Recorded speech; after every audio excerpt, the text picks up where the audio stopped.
Hello दोस्तों, कैसे हैं आप सभी। उम्मीद करते हैं कि आप सभी ठीक ठाक होंगे और कोरोना की इस महामारी में आप जहां भी होंगे सावधानियां बरत रहे होंगे। तो आइए आज हम लोग देखते हैं डेली साइंस टेस्ट का लेक्चर नंबर 4। इससे पहले हम लेक्चर 1, 2, 3 करवा चुके हैं और डेली 25 क्वेश्चन करवाते हैं जो आपके एग्जाम ओरिएंटेड होते हैं। आपका एग्जाम ओरिएंटेड से थोड़ा सा भी हट के आपका ये टॉपिक नहीं होता है। तो आइए इस सेशन को आज हम स्टार्ट करते हैं। इससे पहले बता दें कि अगर आप इसका पीडीएफ लेना चाहते हैं तो आप हमारा Telegram channel Pintu classes Patna के टेलीग्राम चैनल पर से जुड़ जाइए और उसका लिंक हम आपको डिस्क्रिप्शन में दे देंगे, वहाँ से जुड़ सकते हैं, या फिर इसका आप पीडीएफ लेंगे वहाँ से भी आप हमारा टेलीग्राम चैनल को ज्वाइन कर सकते हैं। आइए देखते हैं आज का क्वेश्चन नंबर 1 हमारे पास क्या है। क्वेश्चन नंबर 1 हम लोग देखने का प्रयास करें तो क्वेश्चन नंबर 1 है कि जीवाश्मों के अध्ययन को क्या कहा जाता है। जीवाश्म को हम लोग इंग्लिश में अगर बात करें तो जीवाश्म को हम लोग इंग्लिश में बोलते हैं फॉसिल्स। क्या बोलते हैं मेरे दोस्त? इसे हम लोग बोलते हैं फॉसिल्स। और इसके अध्ययन को क्या कहते हैं, इसके स्टडी को क्या कहते हैं, तो इसके स्टडी को हम लोग बोलते हैं जीवाश्म विज्ञान। क्या बोलते हैं इसको? जीवाश्म विज्ञान बोलते हैं। जीवाश्म का अध्ययन मतलब जीवाश्म विज्ञान बोलेंगे, ठीक है। अब देखते हैं हम लोग क्वेश्चन नंबर 2। क्वेश्चन नंबर 2 हम लोगों के पास है कि जीवन के उत्पत्ति के समय, जिस समय यहाँ पे जीव जंतु इस पृथ्वी पर आ रहे थे, उस समय कौन सी गैस वायुमंडल में उपस्थित नहीं थी। आपको पता होना चाहिए कि हर इंसान को जीने के लिए ऑक्सीजन का आवश्यकता होता है। अगर इस पृथ्वी से ऑक्सीजन को हटा लिया जाए तो यहाँ पे एक भी जीव जंतु जीवित नहीं बचेंगे। तो आपको ये पता होना चाहिए कि जब जीवन का उत्पत्ति हो रहा था, इसका मतलब कि जीवन का उत्पत्ति से पहले क्या ऑक्सीजन यहाँ पे होगा? नहीं होगा। तो इसका जेन्युइन से सही उत्तर होगा ऑप्शन नंबर ए यानी कि O2। तो जीवन के उत्पत्ति के समय कौन सी गैस वायुमंडल में उपस्थित नहीं थी? तो सही आंसर होगा ऑप्शन नंबर ए यानी कि O2। आपको एक बात ये भी पता होना चाहिए कि जब यहाँ पे जीवन का उत्पत्ति नहीं था उस समय पृथ्वी एक बहुत बड़ा गर्म गोला था। तो गोला का मतलब क्या है? उस समय यहाँ पे हीट बहुत अधिक मात्रा में थी, यहाँ कोई भी जीव जंतु निवास नहीं करता था। तो ये इस बात से आपको व्याख्या करता है कि CO यानी कि कार्बन मोनोऑक्साइड, NH3 और CH4, ये जो तीनों गैस आपको यहाँ पे दिख रहा है, ये क्या करता है? ये वायुमंडल को हीट कर देता है।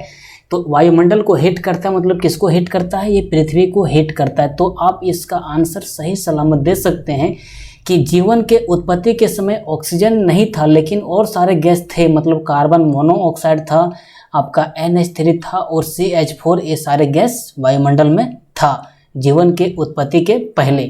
और कौन सा गैस नहीं था? तो ये आपका ये O2 नहीं था, ठीक है। अब बढ़ते हैं क्वेश्चन नंबर 3। क्वेश्चन नंबर 3 हम लोगों के पास है कि निम्नलिखित में से कौन सा पौधे के तने के माध्यम से प्रजनन करता है।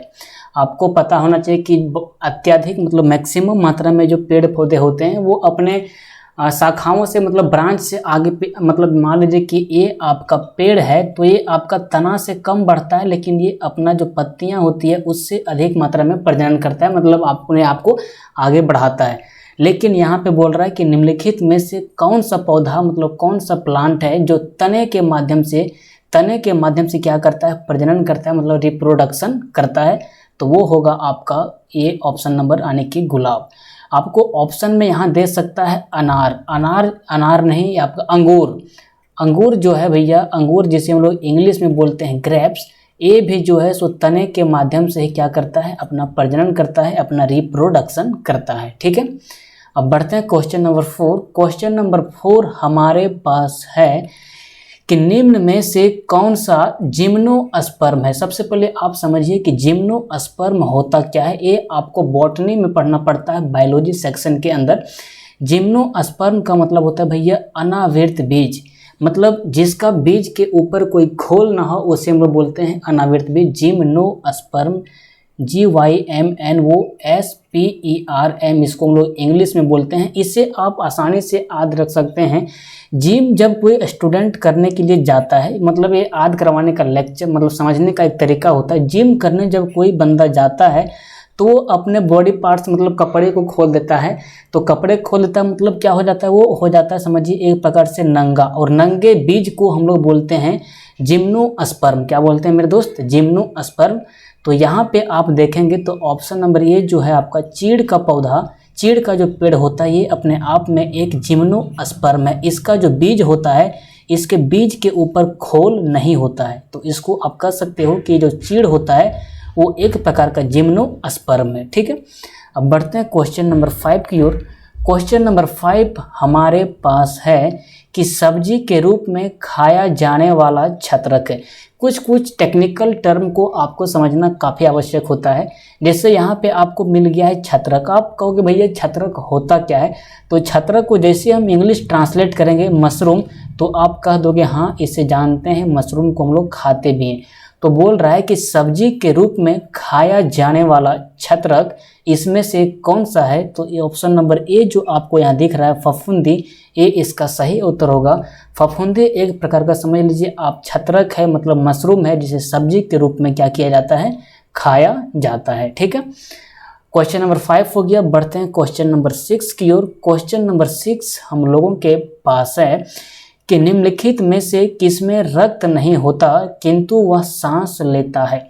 आपको पता होना चाहिए कि अगर इंसान के शरीर में रक्त ना हो तो इंसान को बच पाना, इंसान को इस पृथ्वी पर जीवित रह पाना काफ़ी अनावश्यक, मतलब काफ़ी मुश्किलें हो सकता है, मतलब वो जीवित नहीं रह सकता है। लेकिन यहाँ पे बोल रहा है कि निम्नलिखित में से कौन सा ऐसा जीव है जो बिना रक्त का, मतलब उसके अंदर रक्त नहीं होता है लेकिन फिर भी वह सांस ले लेता है। तो इसका सही आंसर होगा ऑप्शन नंबर ए, यानी कि हाइड्रा। हाइड्रा एक ऐसा जीव है जिसके अंदर रक्त नहीं पाया जाता है, जिसके अंदर में ब्लड नहीं पाया जाता है। ब्लड ना पाने के बावजूद भी ये क्या कर लेता है, अपने अंदर ब्रेथ ले लेता है, मतलब सांस ले लेता है। ठीक है, ये सारे क्वेश्चन आपका एग्जाम में आया हुआ है, तो आप किसी को भी स्केप नहीं कर सकते हैं। एक बार जो क्वेश्चन आपका पिछला एग्जाम में पूछ दिया गया, आपका 100% चांस होता है कि वो आगे के एग्जाम में पूछ सकता है। ठीक है, अब देखिए क्वेश्चन नंबर 6 के बाद बढ़ते हैं हम लोग क्वेश्चन नंबर 7 की ओर। क्वेश्चन नंबर 7 हम लोगों के पास है कि कौन एक जीवित जीवाश्म कहलाता है। इसमें से कौन सा एक जीवित जीवाश्म कहलाता है। जीवाश्म को भी बताएं कि इसे हम लोग इंग्लिश में बोलते हैं फॉसिल। क्या बोलते हैं मेरे दोस्त, इसे इंग्लिश में फॉसिल बोलते हैं। तो बोल रहा है कि इसमें से जो आपको निम्नलिखित में दिख रहा है, जैसे जिंक, गोब, फाइनस, साइकस और डायोप्टेरिस, इसमें से कौन सा एक जीवित जीवाश्म है, मतलब कि जिंदा जीवाश्म है, जिंदा फॉसिल्स है। तो वो आपका होगा ऑप्शन नंबर ए, यानी कि जिंकगो। जिंकगो जो है सो एक जीवित जीवाश्म कहलाता है। ठीक है, अब इसके आगे बढ़ते हैं क्वेश्चन नंबर 8 की ओर। देखते हैं क्वेश्चन नंबर 8 हम लोगों के पास क्या है। धान को प्रभावित करने वाला खैरा रोग। अगर आप विलेज एरिया से हैं, मतलब गांव वाले एरिया से हैं, तो आपको पता होगा कि आपके धान में कभी कभी एक बीमारी होती है जिसे हम लोग खैरा रोग बोलते हैं। अब कोई भी बीमारी होता है तो उसके पीछे कुछ न कुछ साइंटिफिक कारण होता है। जैसे आपका कोरोना वायरस हो रहा है, तो ये कोरोना वायरस क्या कर रहा है, आपके फेफड़े को नुकसान कर रहा है, आपके लंग्स को नुकसान कर रहा है। तो उसी प्रकार से यहाँ पे धान में जो खैरा रोग होता है, ये किसकी कमी के कारण होता है, इसका क्या वजह है कि इसके अंदर खैरा रोग हो जाता है। तो वो वजह है इसके अंदर जिंक की कमी होना। जिंक की कमी हो जाने की वजह से धान में क्या हो जाता है भैया, खैरा रोग हो जाता है। जिंक का अगर आपको एटॉमिक नंबर पूछ लिया जाए, ये अक्सर केमिस्ट्री का टॉपिक है।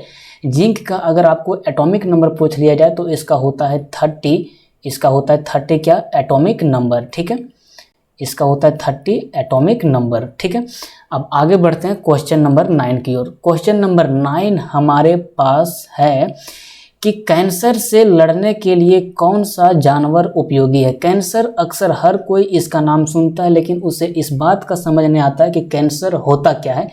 तो कैंसर, पहले आप समझिए कि कैंसर होता क्या। किसी भी बॉडी के अंदर, किसी भी जीव के अंदर अनावश्यक कोशिकाओं का वृद्धि हो जाना। जैसे कि मान लीजिए आपका ब्रेन को कुछ कोशिका का आवश्यक है, मान लीजिए कि 1 लाख कोशिका का आवश्यक है, लेकिन अगर आपके ब्रेन के अंदर 1 लाख कोशिका से भी अधिक कोशिका डेवलप हो जाए जिसका उपयोग आपके बॉडी के अंदर बिल्कुल भी नहीं है, तो इस तरह के बीमारियों को हम लोग बोलते हैं कैंसर।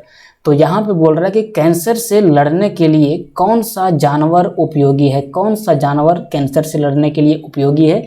तो इसका सही आंसर होगा ऑप्शन नंबर ए, यानी कि तारा मछली। ठीक है, क्या होगा मेरे दोस्त, तारा मछली। अब बढ़ते हैं क्वेश्चन नंबर 10 की ओर। क्वेश्चन नंबर 10 हम लोगों के पास है कि कुनैन। कुनैन एक प्रकार का समझिए आप औषधि है जिसका प्रयोग सामान्यतः मलेरिया के लिए किया जाता है।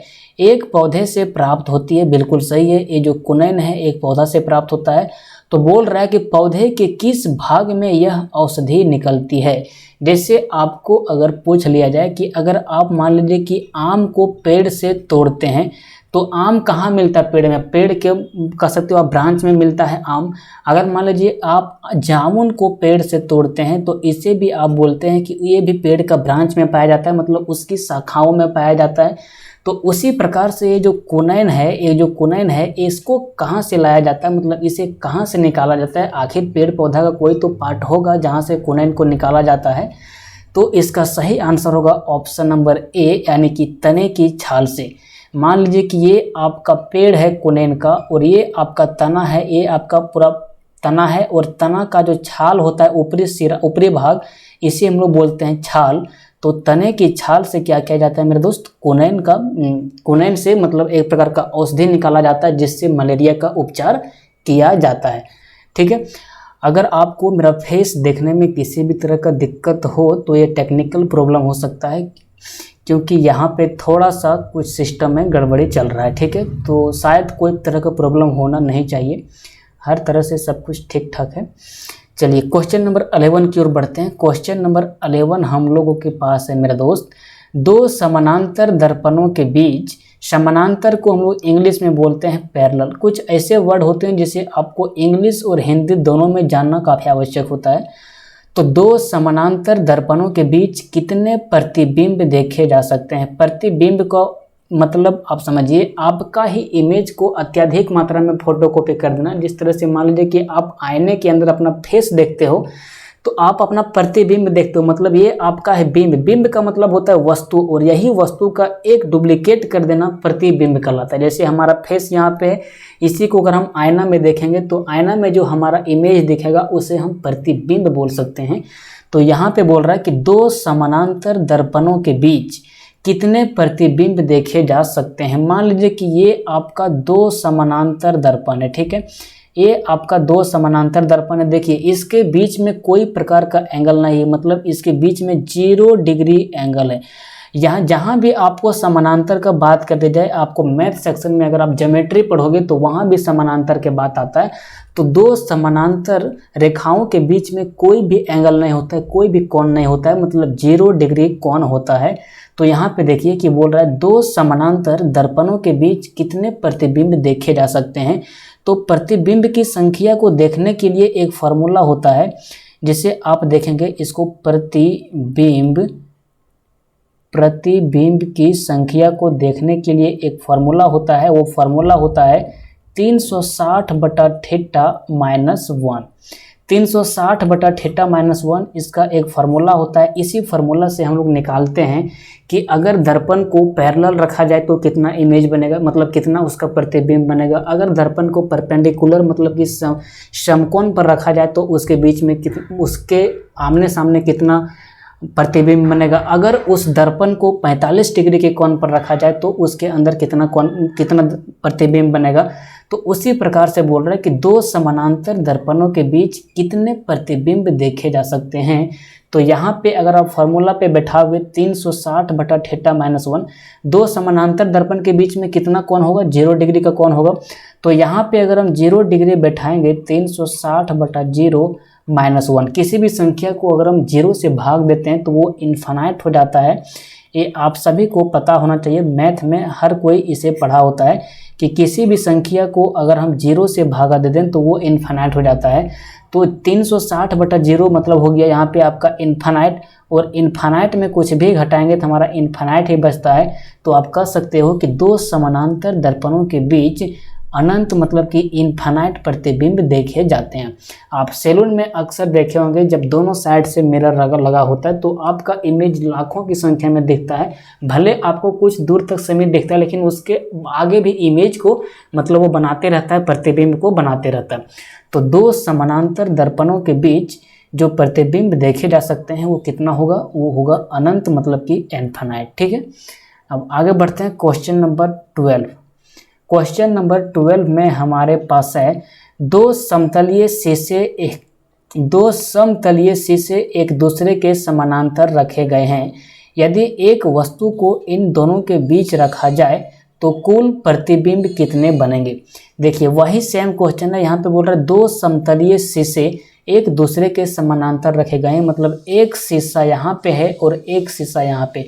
हम कैसे कहेंगे कि दो दर्पण जो है सो एक प्रकार से समानांतर है, तो हम इसको इस प्रकार से कर सकते हैं। अगर मान लीजिए कि ये दर्पण है और ये दर्पण है और ये दर्पण, इसका जो ये लाइन है और इसका जो ये लाइन है, अगर ये कहीं भी कट नहीं करेगा, कहीं भी ये इंटरसेक्ट नहीं करेगा, तब हम इसको आसानी से कह सकते हैं कि ये दोनों एक प्रकार से क्या है, समानांतर है।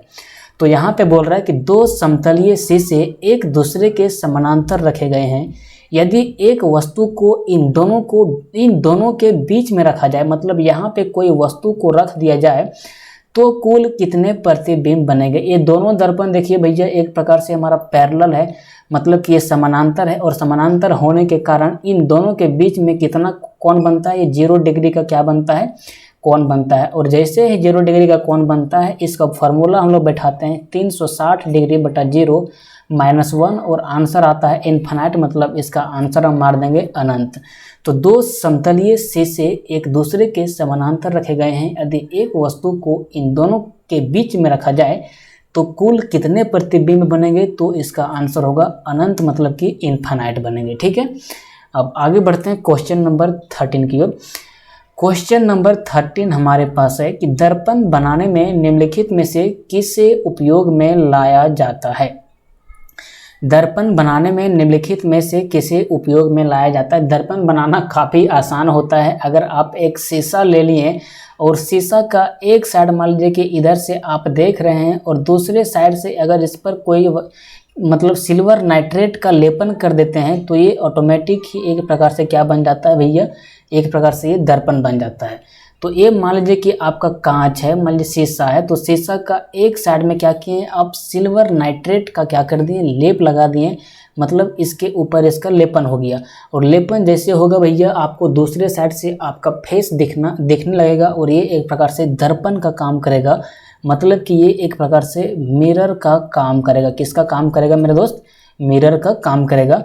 तो इसका सही आंसर होगा ऑप्शन नंबर ये, यानी कि सिल्वर नाइट्रेट। ठीक, अब बढ़ते हैं क्वेश्चन नंबर 14। क्वेश्चन नंबर 14 हमारे पास है, एक व्यक्ति 75 सेंटीमीटर से कम दूरी पर रखे वस्तु को नहीं देख पाता है, तो वह किस रोग से पीड़ित है। देखिए एक व्यक्ति 75 सेंटीमीटर से कम दूरी पर रखे वस्तु को नहीं देख पाता है, तो वह व्यक्ति किस रोग से पीड़ित है। आप समझिए कि अगर किसी भी इंसान को आँख से रिलेटेड कोई समस्या होता है, तो वो 3 तरह का समस्या हो सकता है। उसके पास एक हो सकता है दीर्घ दृष्टि दोष। क्या, दीर्घ दृष्टि दोष। ठीक है, दूसरा उसके पास हो सकता है निकट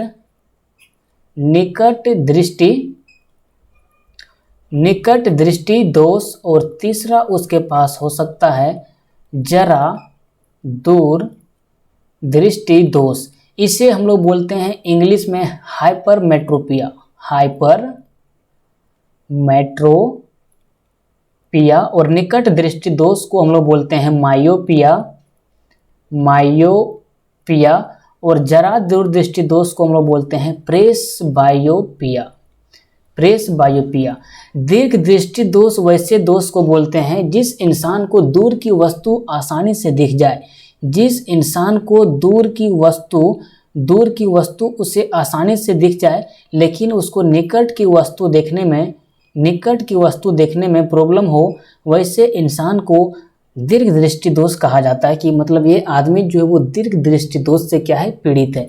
उसके बाद आपका जो सेकेंड बीमारी हो सकता है आँख से रिलेटेड, वो हो सकता है मायोपिया, जिसे निकट दृष्टि दोष कहा जाता है। वैसे इंसान जिसको निकट का वस्तु देख सकता है, जैसे देखिए निकट है, दृष्टि है, दोष है, इसको आप इस तरह से याद रखिए कि निकट का वस्तु उसको दिख रहा है। निकट दृष्टि मतलब निकट का वस्तु उसको दिख रहा है, लेकिन दूर का वस्तु नहीं दिख रहा है, तो ऐसे इंसान को मायोपिया का शिकायत होता है, मतलब इसे निकट दृष्टि दोष होता है। और अगला आपके पास होगा जरा दूर दृष्टि दोष। जरा दूर दृष्टि दोष उसको बोलते हैं जिसको ना ही दूर का वस्तु दिखता है और ना ही नज़दीक का वस्तु दिखता है, ना ही दूर का वस्तु और ना ही वह नज़दीक का वस्तु। जैसे ये बीमारी आपका बुढ़ापा में अक्सर देखा जाता है। जब इंसान बुढ़ा की कगार मतलब बुढ़ापे की कगार पे आने स्टार्ट होता है तब उसको ना ही दूर की वस्तु दिखता है और ना ही नज़दीक का वस्तु दिखता है। तो इस इंसान को जो प्रॉब्लम होता है वो होता है जरा दूर दृष्टि दोष। इसको क्या है, मायोपिया को मतलब निकट दृष्टि दोष को। निकट की वस्तु क्या हो रहा है भैया, निकट की वस्तु आसानी से देख पा रहा है लेकिन दूर की वस्तु को ये नहीं देख पा रहा है। और प्रेस बायोपिया में क्या है कि ये बंदा निकट की वस्तु को भी नहीं देख पा रहा है और ना ही ये बंदा दूर की वस्तु को देख पा रहा है, मतलब ये कोई भी वस्तु को आसानी से नहीं देख पा रहा है। तो ऐसे इंसान को हो जाएगा प्रेस बायोपिया। ये 3 बीमारियों को आपको याद रखना है, कई बार आपका एग्जाम में इस तरह के क्वेश्चन आ जाते हैं, ठीक है। अब देखते हैं क्वेश्चन नंबर 15 हमारे पास क्या है। क्वेश्चन नंबर 15 हमारे पास है कि दृष्टि का हाइपरमेट्रोपिया किसके प्रयोग से ठीक किया जाता है। अभी आपको बताएं 3 प्रकार का बीमारी आपको हो सकता है। पहला जो हाइपरमेट्रोपिया, दूसरा जो मायोपिया, तीसरा जो आपका हो जाएगा प्रेस बायोपिया मतलब दूर दृष्टि दोष, निकट दृष्टि दोष और आपका जरा दूर दृष्टि दोष। तो उसी में आपको दूर दृष्टि दोष मतलब हाइपरमेट्रोपिया, इसको हम लोग इंग्लिश में बोलते हैं दूर दृष्टि दोष। तो दूर दृष्टि दोष को किसके प्रयोग से ठीक किया जा सकता है, तो इसका सही उत्तर होगा ऑप्शन नंबर ए, यानी कि उत्तल लेंस से। उत्तल लेंस आपको प्रयोग करना पड़ेगा अगर आपको दूर की वस्तु दिख रहा है और नज़दीक की वस्तु नहीं दिख रहा है। दूर दृष्टि दोष का मतलब क्या हुआ कि आपको दूर की वस्तुओं को आसानी से देख पा रहे हैं। मान लीजिए आप यहाँ पे हैं तो यहाँ के वस्तु को आप आसानी से देख पा रहे हैं, लेकिन अपने नज़दीक के वस्तु को, इधर के वस्तु को आप नहीं देख पा रहे हैं, यहाँ को देख पा रहे हैं, मतलब आपके पास क्या है, दूर दृष्टि दोष है। तो इसको ठीक किया जा सकता है उत्तल लेंस से। किससे भैया, उत्तल लेंस से, ठीक है। अब बढ़ते हैं क्वेश्चन नंबर 16 की ओर, देखते हैं क्वेश्चन नंबर 16 हमारे पास क्या है। क्वेश्चन नंबर 16 में है कि मायोपिया में होता है, मायोपिया में क्या होता है। तो मायोपिया में क्या होता है, दूर की वस्तु का दिखाई नहीं पड़ना, निकट की वस्तु का दिखाई नहीं पड़ना, लाल रंग की वस्तु नहीं दिखाई पड़ना या इनमें से कोई नहीं। देखिए मायोपिया मतलब क्या हो गया, निकट दृष्टि दोष। क्या हो गया, निकट दृष्टि दोष। इसका मतलब क्या हुआ कि आपको निकट का वस्तु आसानी से दिख रहा है, निकट का जो वस्तु है आपको आसानी से दिख रहा है, लेकिन दूर का वस्तु आपको आसानी से नहीं दिख रहा है। निकट दृष्टि मतलब निकट का वस्तु मतलब नज़दीक का वस्तु आपको आसानी से दिख रहा है और दूर का वस्तु आपको आसानी से नहीं दिख रहा है। मतलब आपको क्या हो रहा है, दूर की वस्तुओं को देखने में प्रॉब्लम हो रहा है, दूर की वस्तुओं को आप नहीं देख पा रहे हैं, मतलब आपके पास है मायोपिया का डिजीज, ठीक है। अब आगे बढ़ते हैं क्वेश्चन नंबर 17। क्वेश्चन नंबर 17 हम लोगों के पास है कि निम्नलिखित में से किस जगह पानी का क्वथनांक उच्चतम होता है। देखिए ये आपको दे दिया है सागर से जोड़ के। एक क्वेश्चन आपका फिजिक्स का है, लेकिन आपको एक मृत सागर, प्रशांत महासागर, हिंद महासागर, सुंदरवन, डेल्टा करके दिया है। इसको भी आसानी से हम लोग सॉल्व करेंगे। किसी भी क्वेश्चन को हम लोग आसानी से सॉल्व कर पाएंगे अपना दिमाग को ठंडा रखते हुए। देखिए बोल रहा है कि निम्नलिखित में से किस जगह पानी का क्वथनांक उच्चतम होता है। देखिए इसका सही उत्तर होगा ऑप्शन नंबर ए, यानी कि मृत सागर मतलब कि डेड सी। अब यहाँ पे क्यों मृत सागर में क्यों पानी का क्वथनांक उच्चतम होता है। मान लीजिए देखिए ये जो आपका मृत सागर है, ये जो आपका डेड सागर है, ये आपका समुद्र तल के भी नीचे है, समुद्र तल के भी नीचे है। तो देखिए एक फिजिक्स का रूल कहता है कोई भी चीज़ पर जितना अधिक दाब लगेगा, कोई भी चीज़ पर जितना अधिक दाब लगेगा उसका क्वथनांक उतना अधिक होगा। उसका क्वथनांक क्या होगा भैया, उतना अधिक होगा। अगर दाब को हम बढ़ाते हैं तो हमारा क्वथनांक बढ़ जाएगा, और दाब को अगर डिक्रीज करते हैं तो हमारा क्वथनांक भी डिक्रीज हो जाएगा। तो देखिए यहाँ पे जो ये मृत सागर है, ये मान लीजिए कि समुद्र का तल है, समुद्र का तल है, तो समुद्र तल के नीचे में आपका मृत सागर है, मतलब समुद्र तल पर नहीं, इसके भी नीचे स्थित है ये मृत सागर। तो मान लीजिए कि ये समुद्र तल है, इस पर कुछ प्रेशर लग रहा है, इस पर कुछ दाब लग रहा है और नीचे में और दाब लग रहा है। मतलब ये वाला दाब और ये वाला दाब जब दोनों ऐड हो जाएगा तो दाब क्या होगा भैया, और अधिक लगना स्टार्ट होगा। तो ये जो मृत सागर है ये हमारा क्या है, समुद्र तल के भी नीचे है। समुद्र तल के नीचे होने की वजह से इसके ऊपर दाब अधिक मात्रा में लगता है और दाब अधिक मात्रा में लगने के कारण इसका जो बॉइलिंग पॉइंट है, इसका जो बॉइलिंग पॉइंट है वो क्या है भैया, ये क्या है, हमारा उच्चतम है। ठीक है, तो आप आसानी से समझ गए कि किसी भी चीज़ के ऊपर अगर दाब को हम बढ़ाते हैं तो उसका क्या होता है, उसका जो बॉइलिंग पॉइंट होता है वो भी बढ़ने लगता है। ठीक है, अब बढ़ते हैं क्वेश्चन नंबर 18 की ओर। देखते हैं क्वेश्चन नंबर 18 हमारे पास क्या है। परमाणु बम की खोज किसने किया। परमाणु बम को अगर हम लोग इंग्लिश में बोलने का प्रयास करें तो हम लोग इंग्लिश में इसे हम लोग बोलते हैं एटम बम। तो एटम बम का खोज किसने किया, तो इसका सही उत्तर होगा यानी कि ऑप्शन नंबर ये ऑटो हॉर्न। ऑटो हॉर्न ने सबसे पहले परमाणु बम का खोज किया। आपको यहाँ से एक बहुत ही इम्पोर्टेंट क्वेश्चन पूछा जाता है कि परमाणु बम जो है सो किस सिद्धांत पर काम करता है। तो ये जो काम करता है भैया, ये करता है काम परमाणु, एक सेकेंड, हाँ, परमाणु बम जो आपका काम करता है ये आपका काम करता है नाभिकीय विखंडन के सिद्धांत पर। ठीक है, और यहीं से आपको पूछ लिया जाए कि हाइड्रोजन बम जो है, हम लोगों का जो हाइड्रोजन बम है, ये हाइड्रोजन बम किस सिद्धांत पर काम करता है। तो हाइड्रोजन बम भैया ये हमारा काम करता है नाभिकीय संलयन पर। किस पर, नाभिकीय संलयन पर। ये दो प्रकार का रिएक्शन होता है। ये दो रिएक्शन जब आपको हम 10 क्वेश्चन वाले सीरीज करवाएंगे वहाँ पे बता देंगे क्या होता है आपका नाभिकीय विखंडन और क्या होता है आपका नाभिकीय संलयन। अभी आप जानिए कि परमाणु बम जो है वो नाभिकीय विखंडन पर आधारित है और हाइड्रोजन बम जो है ये आपका नाभिकीय संलयन पर आधारित है। नाभिकीय विखंडन जो है सो थोड़ा सा कमज़ोर होता है नाभिकीय संलयन के तुलना में, इसीलिए परमाणु बम मतलब कि एटम बम जो है वो हाइड्रोजन बम की तुलना में थोड़ा सा कम ताकतवर होता है। ठीक है, आपको पता होना चाहिए जो आइंस्टीन साहब हैं ये हमको एक फार्मूला दिए थे E = mc², और एडिसन और न्यूटन ने दिया था भैया हमारा गति का नियम। किसका नियम दिया था, ये गति का नियम। जो गति का आप तीनों नियम पढ़ते हैं, गति फर्स्ट नियम, गति का दूसरा नियम, गति का तृतीय नियम, वो जो दिए थे वो किसने दिए थे, न्यूटन ने दिए थे। तो अभी फिलहाल हमको जानना है कि परमाणु बम की खोज किसने किया था, तो वो किया था हमारा ऑटो हॉर्न ने। ठीक है, अब बढ़ते हैं क्वेश्चन नंबर 19 की ओर। क्वेश्चन नंबर 19 है कि थर्मोकूल थर्मामीटर एक प्रकार का ये समझिए डिवाइस है। थर्मोकूल थर्मामीटर किस सिद्धांत पर काम करता है। तो इसका सही आंसर होगा ऑप्शन नंबर ए यानी कि सीबेक प्रभाव। थर्मोकूल थर्मामीटर जो है ये किस सिद्धांत पर काम करता है, इसको आप सीधा याद रखिए। ये जो काम करता है वो सीबेक प्रभाव के ऊपर, सीबेक प्रभाव के अंतर सिद्धांत पर काम करता है। कौन, थर्मोकूल थर्मामीटर। ठीक है, अब बढ़ते हैं क्वेश्चन नंबर 20 की ओर।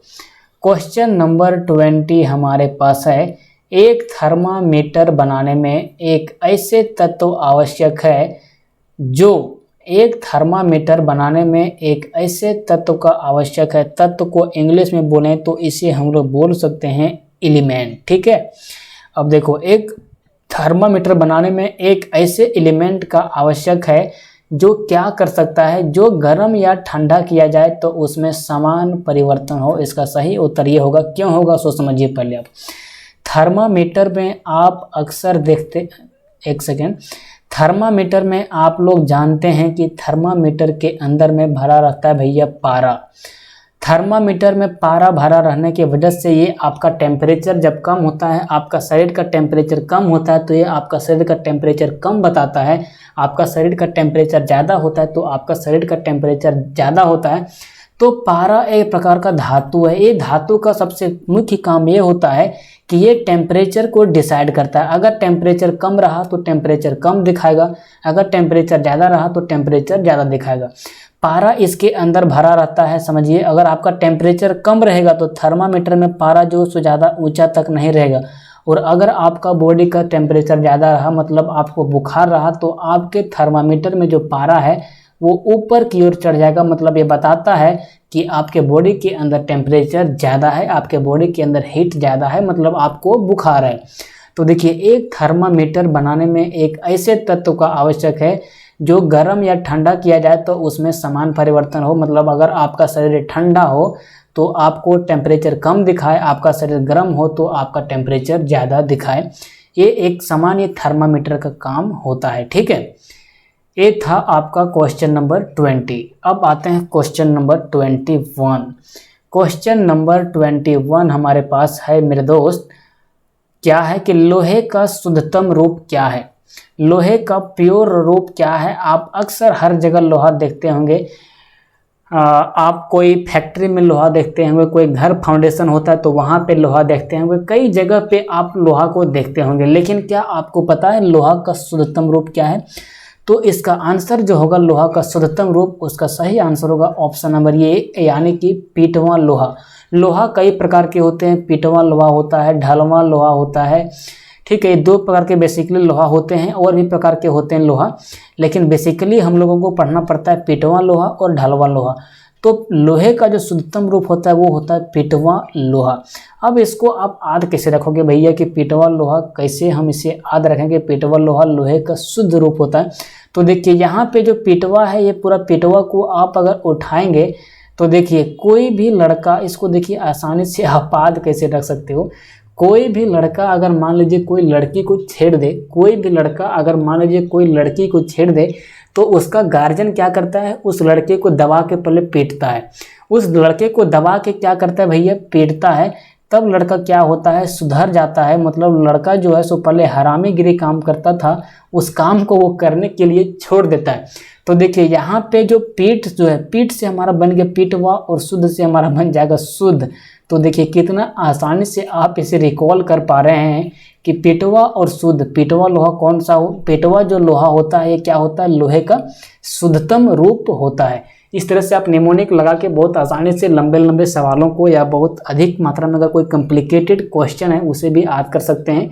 ये निमोनिक्स कहलाता है। ठीक है, अब इस तरह से आप 21 तक पहुंचे। अब देखते हैं क्वेश्चन नंबर 22, यानी कि क्वेश्चन नंबर 22। क्वेश्चन नंबर 22 हमारा है भैया, स्टेनलेस स्टील निम्नलिखित का मिश्रण है। मतलब ये स्टेनलेस स्टील जो है सो ये किसका मिश्रण है। तो देखिए इसका एक फार्मूला को आप याद रख सकते हो, एक ट्रिक इसका आप याद रखो, कोलोनी। कोलोनी से आपको ये याद हो जाएगा कि स्टेनलेस स्टील जो होता है वो किसका किसका मिश्रण होता है। तो देखिए को से आपका हो जाएगा भैया क्रोमियम। क्या हो जाएगा मेरे दोस्त, क्रोमियम। लो से आपका हो जाएगा यहाँ पे आपका लोहा, और नी से आपका हो जाएगा यहाँ पे निकेल। तो आपको जैसे बोलेगा कि स्टेनलेस स्टील किसका मिश्रण है, क्या कौन कौन से धातु को मिलाकर हम स्टेनलेस स्टील को बनाते हैं, तो आप सिर्फ ये ट्रिक याद रखिएगा, कोलोनी। को से आपका हो जाएगा क्रोमियम, जिसका एटॉमिक नंबर होता है 24, और लोहा का होता है, लोहा को इंग्लिश में हम लोग बोलते हैं भैया आयरन। क्या बोलते हैं मेरे दोस्त, इसे आयरन, और इसका एटॉमिक नंबर होता है 24। और निकेल को हम लोग निकेल ही बोलते हैं इंग्लिश में, और इसका एटॉमिक नंबर होता है 28। तो एक सेकेंड, लोहा का जो होता है वो होता है 26। ठीक है, तो देखिए 24, 26, 28, जैसे आपको बोलेगा स्टेनलेस स्टील, आप अपना दिमाग में दौड़ाइएगा 24, 26, 28। मतलब 24 किसका एटॉमिक नंबर है, तो क्रोमियम का है। 26 किसका है, तो लोहा का है। और 28 किसका है, तो निकेल का है। तो ये तीनों धातुओं को मिलाकर स्टेनलेस स्टील को बनाया जाता है। किसको किसको, लोहा, क्रोमियम और निकेल। इसका सही उत्तर होगा यानी कि ऑप्शन नंबर ए। अब बढ़ते हैं क्वेश्चन नंबर 23 की ओर। क्वेश्चन नंबर 23 हम लोगों के पास है कि निम्नलिखित में से कौन सा तत्व स्वतंत्र अवस्था में रहता है। देखिए केमिस्ट्री के अंदर आपको ये स्वतंत्र अवस्था समझना काफ़ी आवश्यक है। कभी कभी लड़का कंफ्यूज हो जाता है, सिर्फ पढ़ लेता है कि स्वतंत्र अवस्था में कौन सा तत्व है, उसको याद कर लेता है। लेकिन आप समझिए स्वतंत्र अवस्था होता क्या है। जैसे कि मान लीजिए कि आपका शादी हो गया, शादी होने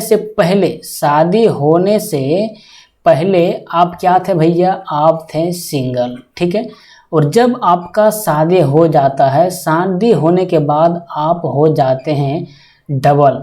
शादी होने के पहले आपको कोई बोलेगा सिंगल थे, तो शादी होने के पहले आप सिंगल थे तो आपको कोई बोलेगा कि भैया इसके पहले तुम ज़्यादा स्वतंत्र था कि शादी होने के बाद तुम ज़्यादा स्वतंत्र है। मतलब शादी होने के पहले तुम ज़्यादा छोटा था, मतलब शादी होने के पहले तुम्हारे ऊपर कम जिम्मेदारियां था कि शादी होने के बाद तुम्हारे ऊपर जिम्मेदारियां बढ़ा। तो आप आसानी से कह दोगे मेरे दोस्त कि शादी होने से भैया पहले हमारे ऊपर जिम्मेदारियां कम था, हम सिंगल थे, हमारा खर्चा कम था। तो देखिए सिंगल हमको आपको शादी से यहाँ रिलेट करवाना है कि आपको ये स्वतंत्र अवस्था को आप समझ पाएँ। स्वतंत्र अवस्था ऐसे अवस्था को केमिस्ट्री के अंतर्गत कहते हैं जिसके साथ कोई दूसरा चीज़ मिक्स नहीं होता है। शादी होने से पहले क्या आपके साथ कोई लड़की मिक्स थी, तो आप कहोगे भैया मिक्स नहीं थी, हम सिंगल थे। उसी तरह से आपको बोलेंगे कि शादी होने के बाद भैया आपके पास डबल हो गए, तो आप हो गए संयुक्त अवस्था। मतलब आप और आपका वाइफ ये दोनों जब मिक्स होती है तो हो जाता है डबल अवस्था, मतलब संयुक्त अवस्था। संयुक्त का मतलब क्या हुआ कि दोनों जुड़ गया, और आपका सिंगल मतलब स्वतंत्र का मतलब हो गया कि वो अकेले है। तो केमिस्ट्री के अंदर आपको एक चीज़ समझना है, स्वतंत्र अवस्था ऐसे अवस्था को कहते हैं जो सिंगल रहता है, उसके अंदर कोई भी कचरा मिक्स नहीं रहता है। तो उसमें से एक जो आपका तत्व है वो है आपका सल्फर। ये सल्फर हमेशा स्वतंत्र अवस्था में पाया जाता है। ये एक्चुअली ये आपका संयुक्त अवस्था में भी पाया जाता है, लेकिन ये 4 ऑप्शन में अगर देखा जाए तो ये 4 ऑप्शन में आपका जो सल्फर है ये आपका स्वतंत्र अवस्था में ही पाया जाता है। बाकी ये सब जो तत्व हैं मैग्नीशियम, फास्फोरस, आयोडीन, ये सब तत्व के बीच में क्या पाया जाता है, कचरा पाया जाता है। जैसे कि आपको आयोडीन का बात करें जिसे आप नमक बोलते हैं, ये आयोडीन आपका समुद्र में पाया जाता है। समुद्र में पानी से निकाला जाता है आयोडीन को। समुद्र का खारा पानी को सबसे पहले क्या किया जाता है, सुखाया जाता है, उसके बाद उसके अंदर लवण रहता है, उसको फिर फिल्टराइज करके आयोडीन मतलब नमक बनाया जाता है। तो कितना चीज़ आयोडीन के साथ पहले मिक्स था। इसी तरह से आपका जो फास्फोरस है ये भी आपका संयुक्त अवस्था में पाया जाता है। अगर फास्फोरस स्वतंत्र अवस्था में पाया जाएगा तो आप फास्फोरस को जहाँ रखिएगा वहाँ ये क्या हो जाएगा, जल जाएगा, मैग्नीशियम भी जल जाएगा। इसलिए ये तीनों चीज़ जो है भैया सो संयुक्त अवस्था में रहता है। और ये जो हमारा सल्फर है ये हमेशा स्वतंत्र अवस्था में पाया जाता है, मतलब इसके साथ कोई भी अचरा कचरा मिक्स नहीं रहता है। तो आप समझ गए कि स्वतंत्र अवस्था क्या होता है और संयुक्त अवस्था क्या होता है। अब बढ़ते हैं क्वेश्चन नंबर 24। क्वेश्चन नंबर भैया 24 हमारे पास है कि निम्नलिखित में से किसे स्ट्रेटजिक धातु कहते हैं। स्ट्रेटजिक धातु किसे कहते हैं भैया, तो इसका सही उत्तर होगा ऑप्शन नंबर ए, यानी कि टाइटेनियम। अब बोलोगे भैया टाइटेनियम को हम स्ट्रेटजिक धातु क्यों बोलते हैं। टाइटेनियम को देखिए भैया इसको स्ट्रेटजिक धातु इसलिए कहते हैं क्योंकि इससे ऐसे औजार को बनाए जाते हैं जिस औजार का प्रयोग अक्सर युद्ध में किया जाता है। अगर कोई देश के बीच लड़ाई होता है तो उसमें जो हथियार का उपयोग किया जाता है उस हथियार में अगर अधिकतर चीज़ों का अगर बात किया जाए उसमें जो बनाने में प्रयुक्त होता है उसमें से टाइटेनियम का एक महत्वपूर्ण योगदान होता है। टाइटेनियम का प्रयोग अक्सर लड़ाई झगड़े वाले मतलब वार वाले हथियारों को बनाने में किया जाता है, इसलिए इसे हम लोग बोलते हैं टाइटेनियम को स्ट्रेटजिक धातु, मतलब कि स्ट्रेटजिक मेटल। ठीक है, अब इस तरह से आपको 24 कंप्लीट हुआ। अब आते हैं हम 25 नंबर क्वेश्चन। 25 नंबर क्वेश्चन है भैया, बेसेमर प्रक्रिया का उपयोग किसमें किया जाता है। आप सीधा याद रखिए, बेसेमर प्रक्रिया एक प्रोसेस है, इसका प्रयोग किसमें किया जाता है, तो इसका प्रयोग किया जाता है भैया इस्पात को बनाने में। देखिए बेसेमर प्रक्रिया एक ऐसी प्रक्रिया है, इस प्रक्रिया में किया क्या जाता है कि ढलवां लोहा जो होता है मेरे दोस्त, ढलवां लोहा जो होता है, इस ढलवां लोहा से हमारा क्या बनाया जाता है, इस्पात बनाया जाता है। तो ये बोलेगा आपको कि ढलवां लोहा से जो इस्पात को बनाते हैं इसको किस प्रक्रिया के द्वारा बनाते हैं, तो इसको हम लोग बनाते हैं बेसेमर प्रक्रिया। आप कहोगे भैया बेसेमर होता क्या है, तो ये जो बेसेमर है भैया एक प्रकार का एक साइंटिस्ट का नाम है। जैसे नहीं देखते हो न्यूटन ने गति का नियम दिया तो न्यूटन के नाम पर आ गया Newton first law of motion, Newton second law of motion, Newton third law of motion. इसी तरह से ये जो बेसेमर नामक साइंटिस्ट है इसने जो है सबसे पहले ढलवां लोहा से इस्पात को बनाया था, इसीलिए इसको बेसेमर प्रक्रिया कहा जाता है। तो आप इसको रिकॉल करेंगे कि बेसेमर प्रक्रिया का उपयोग किसमें होता है, तो इस्पात में होता है किसका प्रयोग? बेसेमर प्रक्रिया का। तो इस तरह से आज आपका पार्ट 4 में 25 क्वेश्चन कंप्लीट होता है और आपको कल भी इसी तरह से पार्ट 5 आएगा, पार्ट 6 आएगा। तो इसी के साथ हम इस वीडियो को एंड करते हैं। तब तक के लिए आप जहां भी हैं अच्छे से रहिए, खुश रहिए, मस्त रहिए, हंसते रहिए, खेलते रहिए। जय हिंद, जय भारत। मिलते हैं नेक्स्ट वीडियो में।